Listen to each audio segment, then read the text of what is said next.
Cheers! Hello and welcome to my channel. My name's Amanda and I'm happy that you're here. In today's video, we will be continuing on with our slumber party-esque reading of short scary stories from this 100 Wild Little Weird Tales, an anthology book of scary stories that my parents got me for Christmas one year.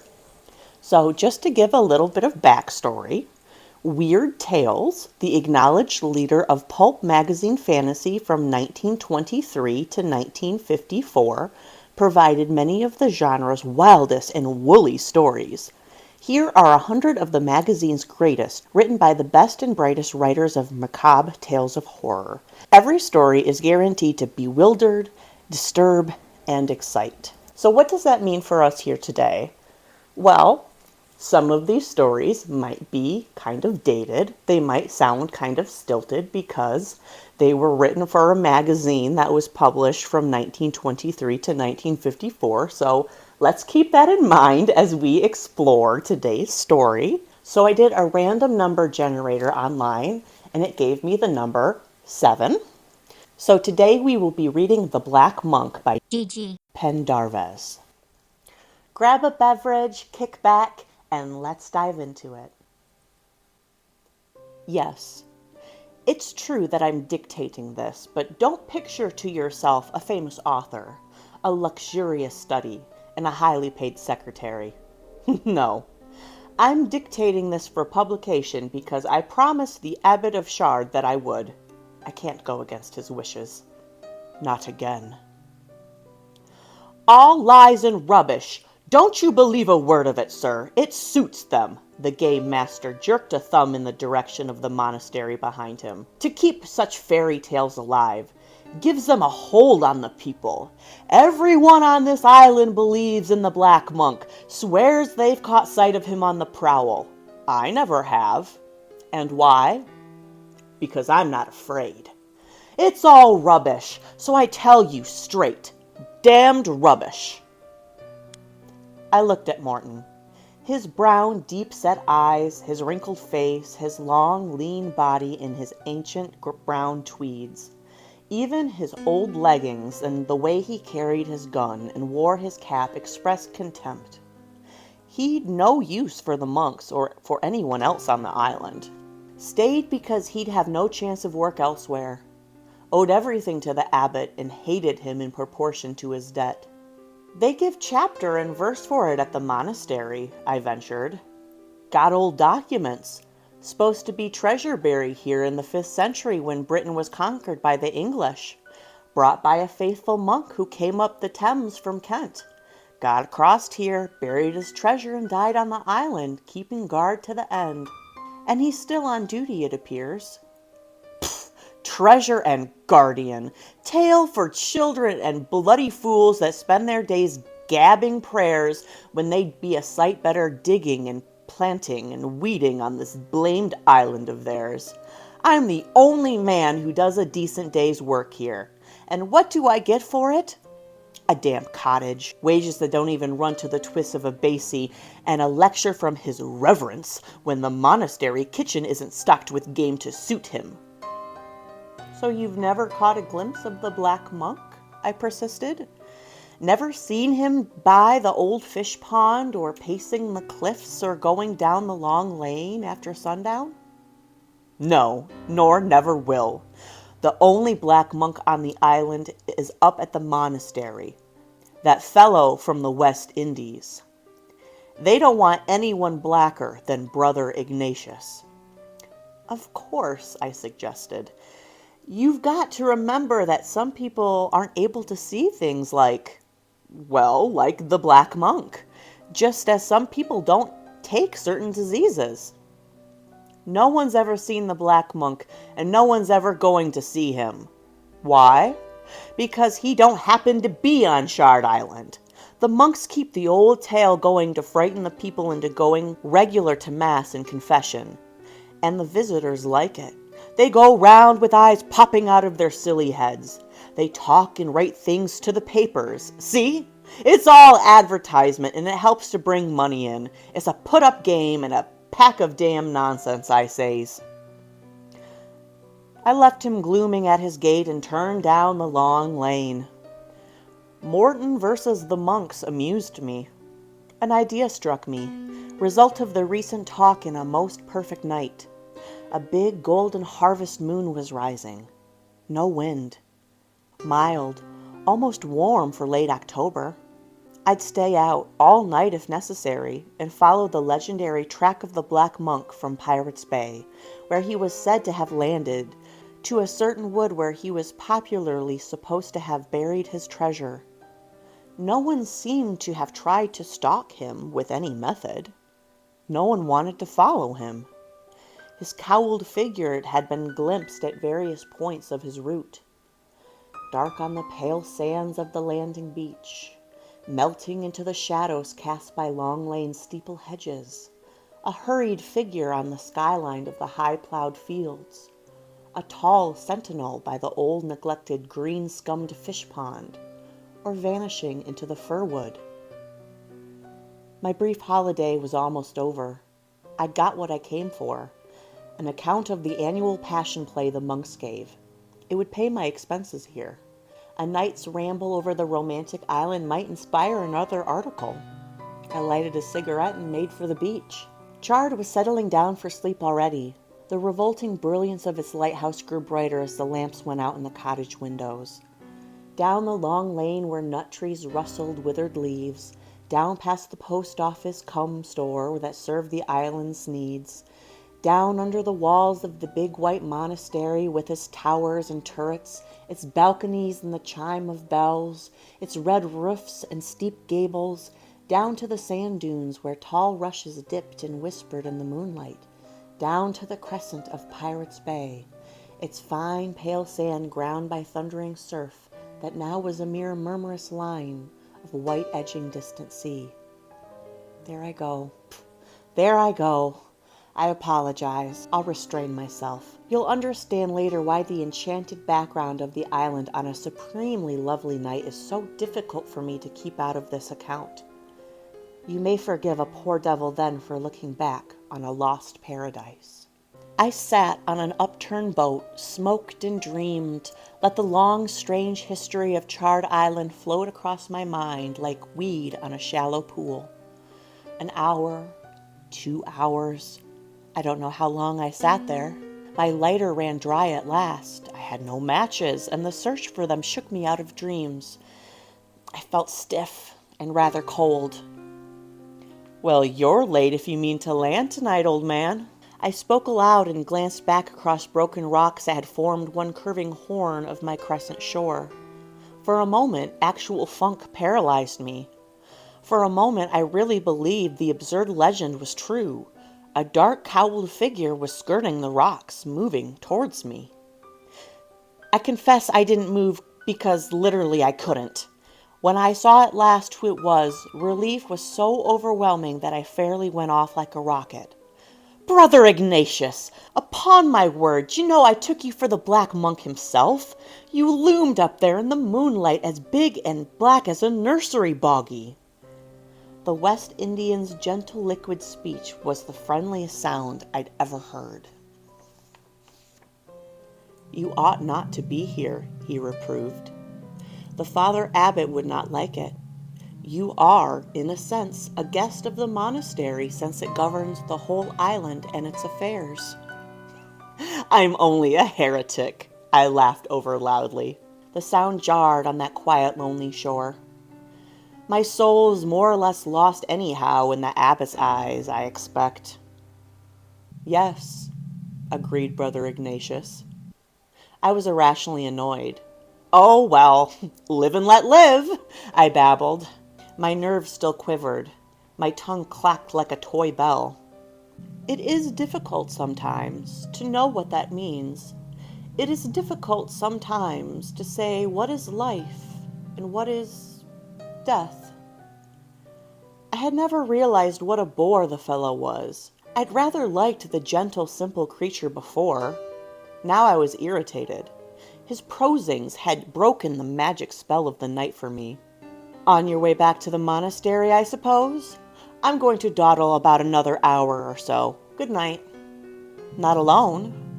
No, really, it is not safe for you alone here. The Black Monk, that's why I'm here, I interrupted the serious, quiet voice. I'm waiting for him. When and if he shows up, I'm going to follow him, discover the long-lost secret of his treasure. You don't understand. Brother Ignatius was now genuinely perturbed. It is very dangerous for you. I made an impatient movement and half turned to leave him. If you wish it so much, his words came slow and hesitant. If you have made up your mind, perhaps it would be better that I should... Well? I looked up and caught the faint glimmer of white teeth as his lips parted in a smile under his cowl's dark shadow. I think the Father Abbot will forgive me, since you are, in a sense, his guest. Yes, I will show you. I will lead you to the place where the treasure lies buried. What? Yes, I will take you, murmured the monk. But there isn't any treasure. It's a wild old tale. What do you mean? There is treasure. Golden, glorious treasure, softly affirmed the other. And rather than leave you here alone, I will show you. I began to doubt my companion's sanity. I had no idea what he was talking about. My journalist's imagination began to weave a new story. Well, why not go with him? My mood for solitude and a night's wandering under the moon was gone. I'd humor Brother Ignatius. He was stooping towards me, apparently very keen on his idea. Have it your way, I agreed. It may save me from a chill, if not from your friend the Black Monk. By the way, suppose you find him on his job, guarding the treasure. No, you won't see him there. Not if you are with me. The grave reply and the air with which he turned to cross the sandhills rather took my fancy. Long cloak swaying and billowing in the rising wind, Brother Ignatius strode a few paces ahead. Given the right clothes, I thought, the colored man does redeem movement from the commonplace. I could see myself in +4s and a cap, a discord, an alien figure on that lonely, lovely, silvered shore. I could see the monk as a tree whose dark boughs swept the ground, or as a wave rising, falling, part of the earth, possessed by it and possessing it. Must be getting a temperature, I told myself. If I work any little stunt of that sort into my article, they'll give me the comic strip to do. A new idea struck me. I've never met any of you before this hour. Aren't there rules? I thought the monastery was bolted and barred you in your cells long before this. No answer so far. So, Girly Pops, what do we think so far? I don't know if that's Brother Ignatius. That might be the Black Monk. And this, reader is, so ripped on cigarettes that it's come on. If people in scary stories had any sort of sense, then there wouldn't be a scary story. That's what I have to, tell myself. Because they do not have good common sense. We'd reached the high heathery cliffs above Pirates Bay. Brother Ignatius kept the lead. His answer came back on the wind, his cowled head turned to me, and again I caught a flashing glimpse of his gentle smile. You forget the weeks for retreat. Oh, I guess we did get our answer. He gestured towards the solitary wooden building not 100 yards distant. Of course, I had forgotten. But if you're in retreat, surely you're breaking your rule now for being here with me. The Father Abbot would put your safety before a rule of this sort. It means, of course, that the month's solitude must begin again. It was necessary. Nothing else would have taken you from that dangerous shore. Nothing except my promise to take you to the treasure. I felt uncomfortable. The abbot had been extremely courteous to me, given me good many little privileges, allowed me to go where most visitors are forbidden. To interfere with the religious observance of his order was a poor way of acknowledging his consideration. Then I shrugged off my qualms. I didn't believe the legend. I didn't think the abbot believed it. Brother Ignatius had broken his retreat to save me from a non-existent danger, had insisted on this fantastic expedition, and was, in fact, a little mad. I absolved myself from blame and followed on. At last we came to a small dense wood in a fissure between Hawk's Point and Shark's Fin, two cruel masses of rock jutting out to sea where many ships had piled up in the old days. The monk waited. "Take a hold of my cloak," he advised. "The path is narrow, but I know every inch of the way. You won't fall if you follow my lead exactly." His cloak between my fingers was rough and dry as bark. We plunged into the wood. Darkest shaft here, fairly smooth underfoot, but an endless, endless way. I protested at last. "We must be going in circles. The wood's small enough to cross in 5 minutes. Brother Ignatius stopped as I spoke. "We are here now. Sit down. Sit down on the soft, mossy earth and rest." I sank down, feeling as if I'd walked to the other side of the earth. Something immensely heavy, cold, and round was put into my hands. "What's this? Feels like a crown. What a weight! But I can't see a thing. How do I know if this is gold or lead?" "Gold, pure gold," Brother Ignatius spoke with awe. "And here are plates and goblets and scepters. Here are candlesticks.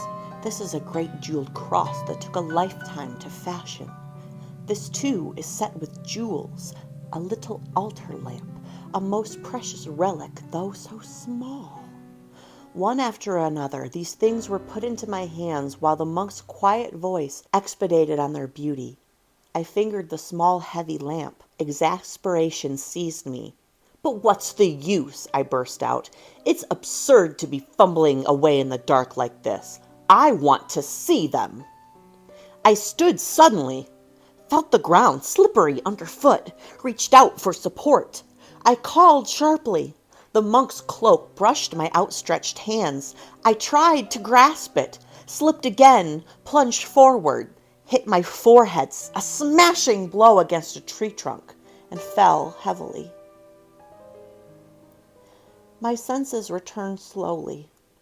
Darkness, like walls of black velvet, shut me in. Darkness and warmth. The wood had seemed damp and cold before. I felt horribly confused. On all sides my hands encountered brush and thorn. Impossible to take any direction in such complete darkness. "Where are you?" I shouted. "Where are you? Hello? Hello? Hello? Brother Ignatius, where are you?"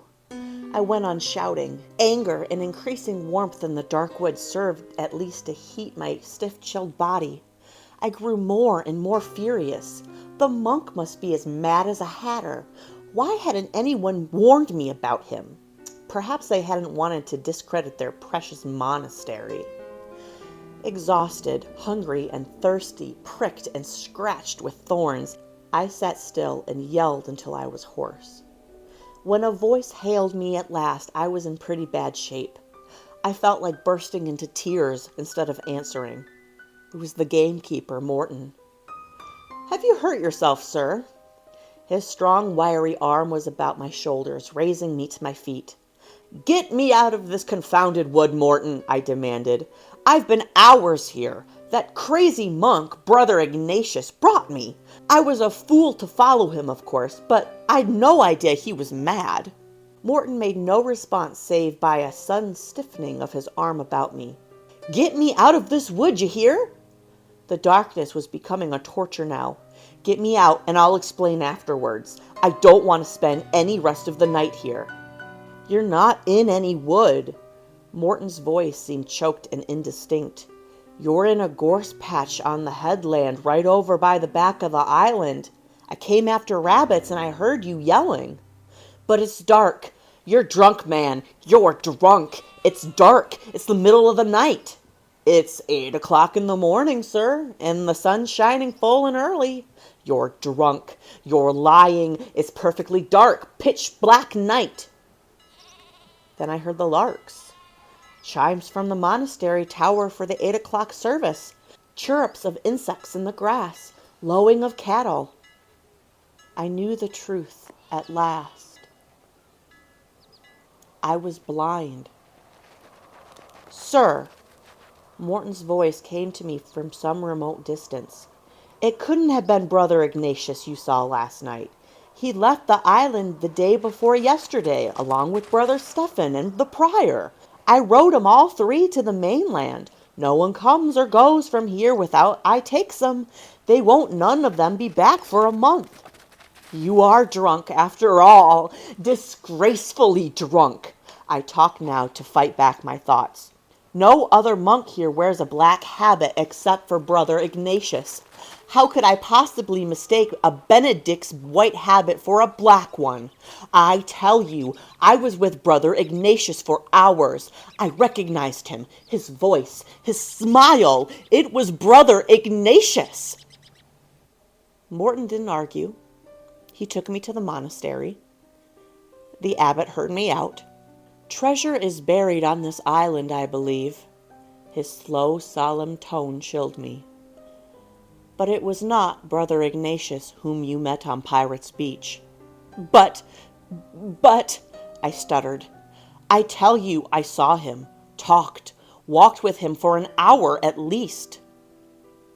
The monk you met was one who has guarded the treasure through centuries, an ancient and cunning guardian. No, no, no, I heard myself whispering. There is no such one. I met a man, an ordinary man. You met the black monk of Charred Island, for whom tormented weary soul I pray. And for you in darkness and despair, for you too, I ask deliverance, my son. Dun, dun, dun! It's time for a literary breakdown. Well, I like the twist at the end that it was the black monk, not Brother Ignatius, but I kind of knew that from the get. I didn't put the two and two together that he was dictating this whole story because he was now blind until the end. That's a nice little tie-in there. I feel like this story is a classic example of play stupid games, win stupid prizes. When you go to places where you are not native of, you probably should respect the local laws and customs. Because you didn't respect the island's customs, you got an Indiana Jones type fate. It really reminded me of Indiana Jones and the Holy Grail. Here I am, in the dark, feeling all of these gold things. But if you stray from the path, then you're going to end up with a consequence. So moral of the story is be respectful and bad things won't happen to you. So what did you think of this story? Did you see the twist coming? So if you liked this video, please give it a like and hit that subscribe button for more spooky story times just like this one in the future. So happy fall, y'all. I hope you're enjoying this autumn season, and I'll see you in the next one. Prost. Cheers.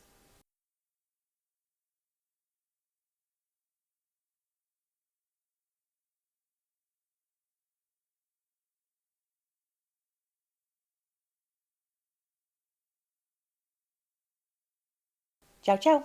Prost. What am I doing? Ciao, ciao. Prost.